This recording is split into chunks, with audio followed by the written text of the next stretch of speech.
My name is Ken Freer and I'm the Alibaba Project Director at Christchurch International Airport. Our purpose is to use our position as a key enabler within the South Island to grow the entire South Island economy. We know that if the entire pot grows, then we will all be successful. Working with the Alibaba Group, it gives us an opportunity to leverage everything that they bring to the table to grow not only individual but collective success of businesses across the South Island. So advertising as we knew it has died. Unfortunately, many businesses either haven't noticed this or choose to ignore it.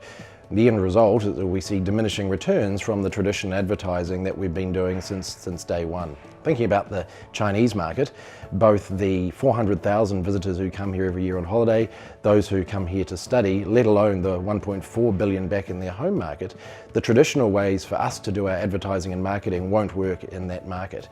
And yet the Chinese market coming to New Zealand is an opportunity for literally every business in New Zealand, not just those who operate in the tourism sector. In this session today, my goal is to give businesses some practical tips that they can use to help grow their ability to target the Chinese market both in New Zealand and back home in China.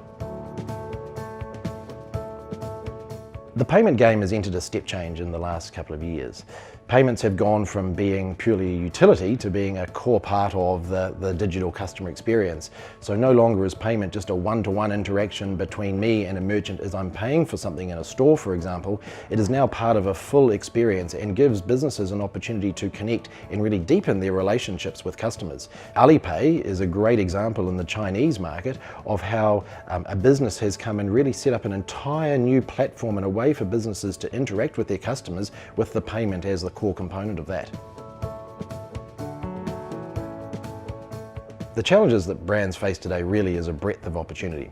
First it was TV, radio, newspapers, then along came networks, and now it's all about platforms. How are people consuming content? How are they finding content? And through that content, how are they engaging with brands? Unfortunately, many brands today still operate a largely traditional model of advertising, albeit they've changed the way they're communicating and the platforms they're communicating, where they take a disruptive approach. They put content in front of a customer that disrupts the customer's journey, what they're doing. Think of pre-roll video as a perfect example. We put ads in front of people, and even though I might be able to skip that ad after a few seconds, that ad is still disrupting me from getting to the content that I'm trying to get to. The opportunity for brands is to understand how can we actually be an enabler of the content? How can we somehow build on the experience that the customer is trying to have and grow that experience and make it more rich and more powerful for that customer, therefore growing the perception and the belief that that customer has in us as a brand. That's where tools such as Alipay and some of the other Alibaba platforms become really interesting, because they give businesses an opportunity to communicate with either a potential or an existing customer in a way that actually adds utility to the experience that that customer is either having or the type of experience that they're looking for. And that's really exciting for New Zealand businesses, and I'm really looking forward to sharing some of those with people here at AdTech.